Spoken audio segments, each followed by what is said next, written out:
BSc part third के मेरे सभी स्टूडेंट्स, जैसे कि आपको पता है क्वांटम मैकेनिक्स के इस वीडियो लेक्चर में आज के टॉपिक में, जैसे मैंने आपको कल बताया था, 3D बॉक्स के बारे में पढ़ने जा रहे हैं।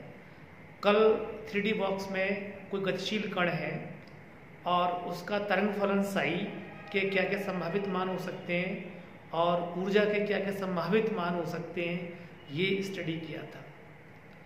आज इन दोनों घटनाओं को जानने के बाद, यानी गतिशील 3D बॉक्स में गतिशील कण की ऊर्जा, आइगन वैल्यू, कैपिटल ई का एक्सप्रेशन, वह तरंग फलन साई के व्यंजक को प्राप्त करने के पश्चात इन दोनों से एक क्वांटम मैकेनिक्स की अद्भुत जो घटना है, अद्भुत जो एक कॉन्सेप्ट है, उसको आज देखने जा रहे हैं और उसका नाम है डीजनरेसी ऑफ लेवल्स, यानी स्तरों का, ऊर्जा स्तरों का की अपभ्रष्टता।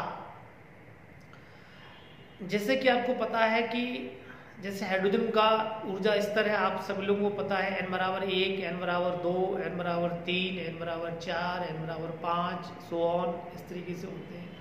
तो किसी भी एक ऊर्जा स्तर के साथ में यदि एक ही तरंग फलन निहित है, यानी एक ऊर्जा स्तर के साथ में एक ही तरंग फलन होता है, तब वह ऊर्जा स्तर नॉन डिजनरेट कहलाता है, अनापभ्रष्ट कहलाता है।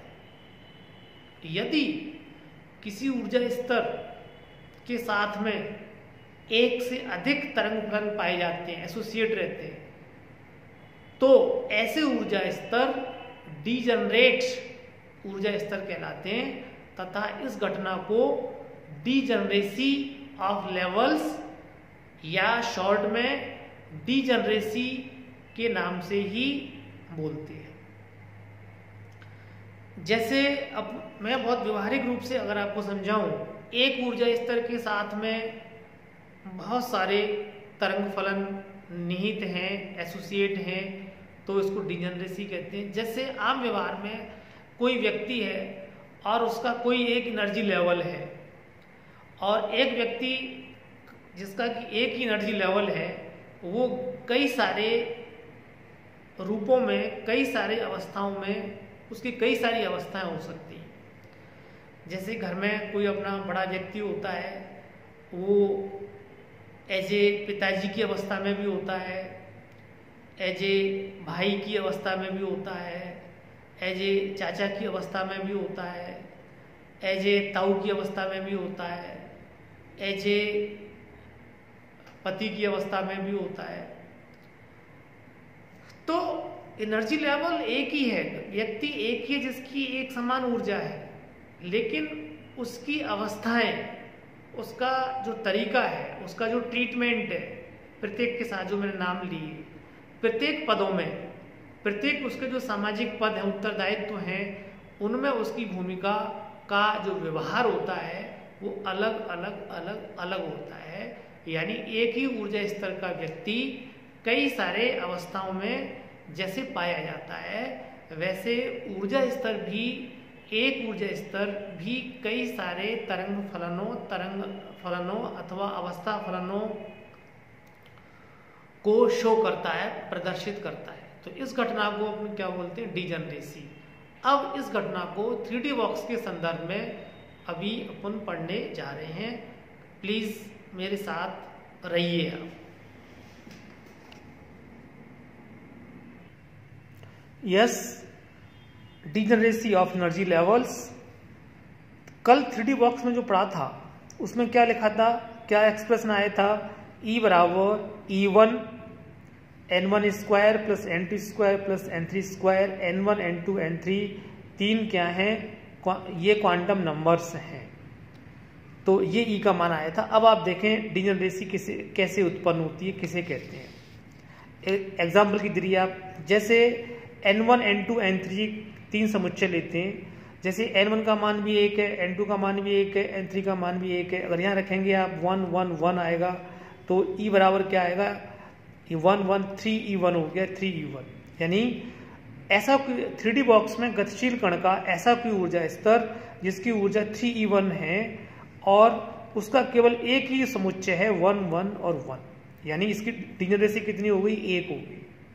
यानी 3e1 ऊर्जा स्तर वाला जो ऊर्जा स्तर है वह केवल उसके साथ में केवल एक ही तरंग फलन है और उसकी डिजनरेसी कितनी हो गई, 1। अब नेक्स्ट आगे बढ़ते हैं। नेक्स्ट संभावित ऊर्जा क्या हो सकती है, 6e1। कैसे, अगर n1 n2 के मान जैसे 1 1 1 अभी लिए थे, अब ले रहे हैं 1 1 2, तो इसके 3 प्रकार हो सकते हैं। 1 2 1 भी हो सकता है, 1 1 2 भी हो सकता है। तो 1 2 3, इसकी 3 क्या होगी, डिजनरेसी होगी। यानी 6e1 ऊर्जा वाले ऊर्जा स्तर की अब भ्रष्टता की जो कोटि है, स्मॉल g का जो मान है वो कितना हो गया, 3। अब उसके आगे बढ़ते हैं, नेक्स्ट संभावित ढूंढते हैं कितनी हो सकती है। नेक्स्ट संभावित का मान 9e1 हो सकता है, और वो 9e1 कैसे कैसे हो सकता है, अगर n1 2 हो, n2 2 हो, n3 1 हो, 2 2 1 हो, यानी या 1 2 2 हो या 2 1 1 हो, यानी एक तरीका, 2 तरीका, 3 तरीका, यानी इसकी डिग्री ऑफ डिजनरेसी कितनी होगी, 3 होगी। अब नेक्स्ट क्या हो सकती है, 11e1। 11e1 के कितने तरीके से अपन प्राप्त कर सकते हैं, जैसे n1311 या 131 या 113 लेंगे तो इसका जो मान आएगा वो क्या आएगा, सदैव 11e1 आएगा। और ये 3 प्रकार हो गए, 1 2 और 3। तो डिग्री ऑफ डिजनरेसी कितनी होगी इसकी, 3। क्लियर। अब नेक्स्ट क्या हो सकता है, संभावित ऊर्जा 12e1। 12e1 कैसे आएगी, 2 2 2। क्लियर, 4 4 4 12 हो गए, 12e1 हो गई ये। और इसका एक ही तरीका है, और आप मिलाओगे, कुछ भी संख्या जोड़ोगे आप, कॉम्बिनेशन आप बनाएंगे तो कुछ नहीं मिलेगा आपको, केवल एक ही कॉम्बिनेशन है। अब नेक्स्ट क्या हो सकती है, संभावित 14e1। और ये कैसे प्राप्त हो सकती है, 1 2 3 1 3 2, यानी 1 2 3 4 5 6, 6 तरीके से। अब ये मान यहाँ रखोगे सूत्र में तो आपको सदैव क्या मिलेगा, ये 6 मिलेगा, यहाँ पर 14e1 मिलेगा आपको। और ये तरीके कितने हो गए, 1 2 3 4 5 6, यानी 14e1 ऊर्जा वाले ऊर्जा स्तर की degree of degeneracy is what, it is 6। 1 2 3 4 5 6। इसी प्रकार से नेक्स्ट ऊर्जा क्या हो सकती है, 17e1।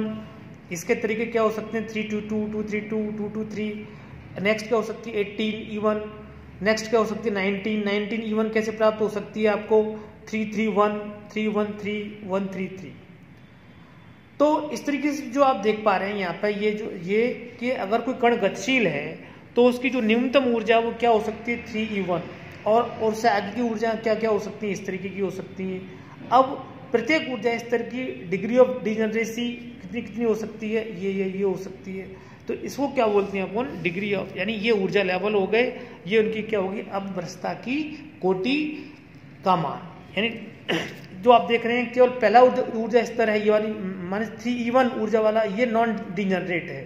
12e1 वाला क्या है, नॉन डिजनरेट है, क्योंकि इसकी डिग्री ऑफ फ्रीडम कितनी, 1 है।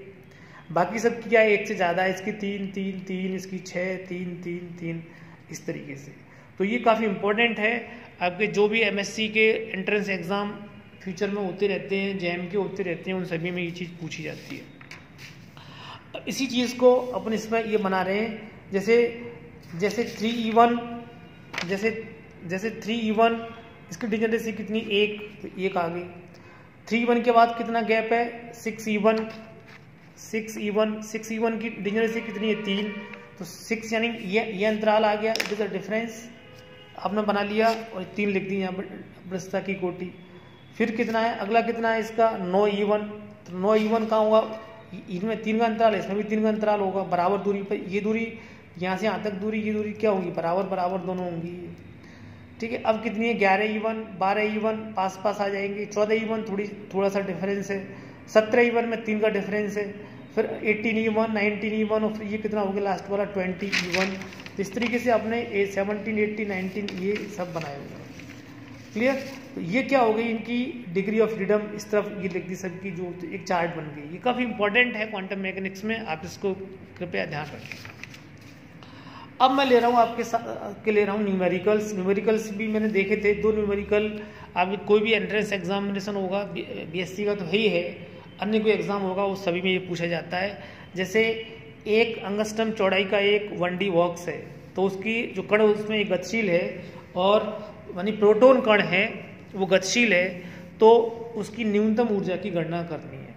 अगर आपने वीडियो देखा होगा 1D बॉक्स वाला, तो उसमें गतिशील कण की ऊर्जा का मान क्या आया था, pi square H square upon twice M A square. Pi कितना है 3.14, एच क्रॉस कितना होता है 1 × 10⁻34 जूल सेकेंड होता है, ये वर्क कर दिया आपने।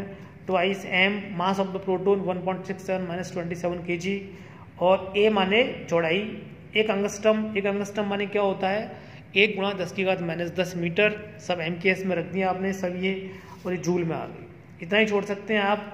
अगर आपको इलेक्ट्रॉन वोल्ट में चेंज करना है तो आप 1.6 × 10⁻19 का भाग लगाएंगे इसमें, तो इलेक्ट्रॉन वोल्ट में चेंज हो जाएगी। तो ये सवाल कई बार यूनिवर्सिटी में पूछा गया है, आप इसको ध्यान रखें।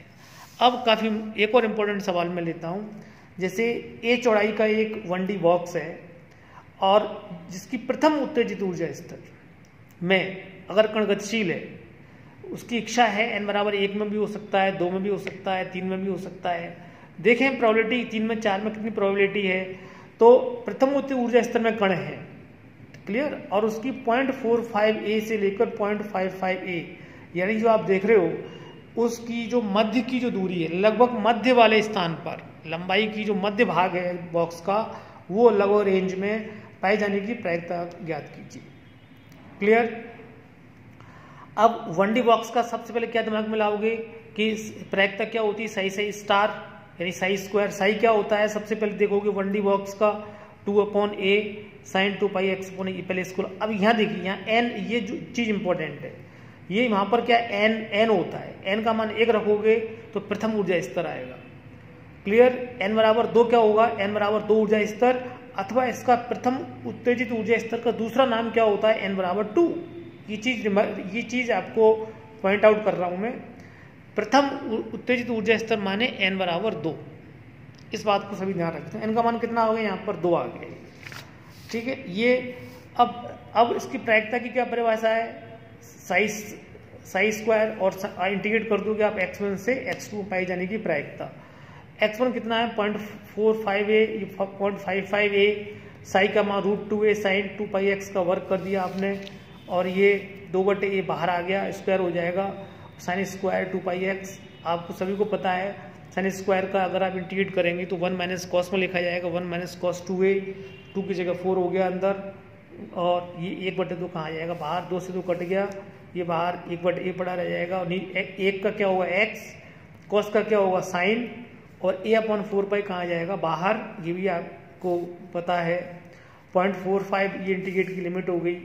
अब आप पहले x में लिमिट रखते हैं दोनों, 0.55 0.45 ये वाली दोनों, फिर यहाँ रख दें -a/4π साइन 4π, x की जगह 0.55 आएगा, एक बार क्या आएगा 0.45, तो ये सरल करके कितना आ जाएगा साइन 2.2π माइनस साइन 1.8π।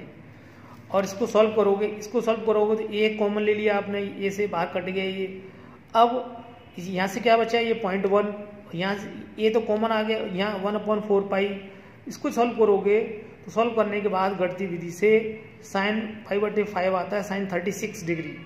साइन 36 का मान देख लोगे, 6.28 का भाग लगाओगे तो इसका मान आ रहा है, इसका जो मान आ रहा है वो कितना आ रहा है 0.0064 या 0.64%।